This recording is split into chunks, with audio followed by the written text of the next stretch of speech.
Vamos directo al cuarto de guerra. Es Carlos Salomón Cámara. Carlos.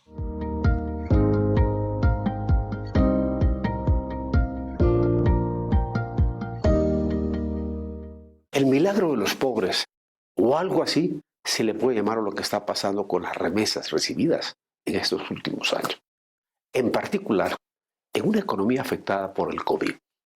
En estos tiempos, donde hay millones de desempleados, una recesión en todo el mundo, fábricas y negocios cerrados y hospitales llenos, nunca hubiésemos imaginado que las remesas de dólares fueran a ser el motor de la economía mexicana.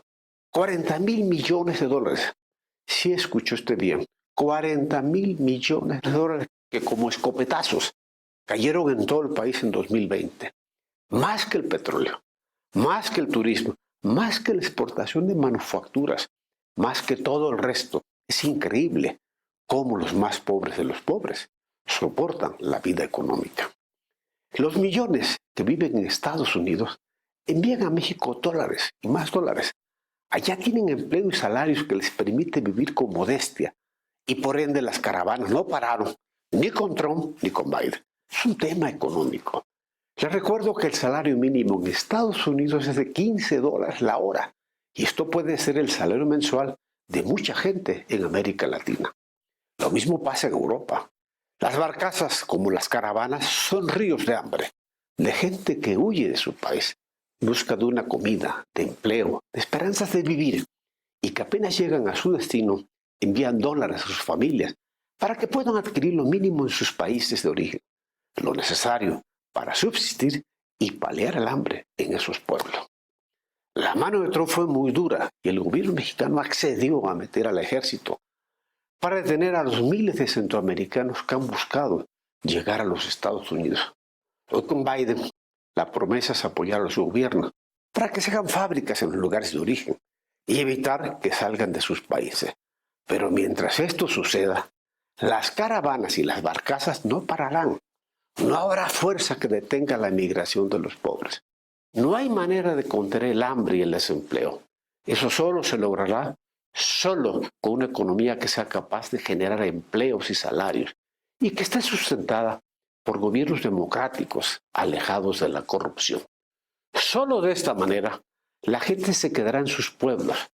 De otra forma, el futuro de la migración no tendrá ningún cambio. Hoy por hoy, las remesas son superiores a la exportación petrolera, al turismo, a la exportación de manufacturas. Es una fuente de riqueza de México. Es increíble cómo los pobres sostienen la economía nacional. Es un milagro económico al revés. Las remesas de sudor y sangre se han convertido en el lubricante de la economía nacional. ¿Quién diría que este es un milagro económico al revés? Con un petróleo a la baja, un turismo estancado, un consumo detenido y miles en caravanas o en la migración hormiga. Y ahí van nuestros paisanos, poco a poco enviando dólares y más dólares. Es inexplicable. Pero el milagro ocurrió y hoy México vive de las remesas. Carlos, y por lo que se ve, durante algunos años más seguirá así la economía. Dólares salidos de las remesas y muchos discursos nos esperan. Ojalá la visión de Biden, que no es nueva, sea una política pública sustentada en la cooperación internacional, en instalación de fábricas, Carlos, de escuelas, de hospitales, de carreteras, empleos, cultura y sobre todo, Carlos, con sistemas democráticos que garanticen que estos recursos no sean desviados y ahogados en la corrupción. La migración solo se combate con empleos y políticas de bienestar. No hay otra manera de combatirla. Así es la vida, Carlos. Muchas gracias, Carlos.